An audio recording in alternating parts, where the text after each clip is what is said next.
Viskas atvarėm į turgų, šiandien tikslo didelio neturim, tai dabar praeisim turgui, pažiūrėsim, kas ką įdomaus susiras.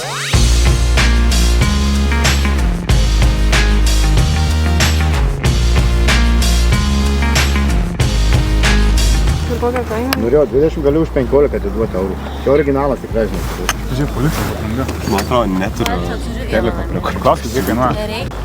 Sveiki, kiek policijos apranga kainuoja? 25. O čia grinai policijos? Čia jau ta, kur ne vietoj vaikštant turbūt ir baudą gautum, ne? Gautų, jau. Ir dabar prieš jūsų akis yra BMW E28, dar žinomas pitakas, dizelinis. Jau bandau nupirkti nežinau kiek metų, bet vis neparduoda, tai šiemet vėl pabandysim paklausti. Labuką. Gal jau parduosit? Da, kaip jau nesiruošiau.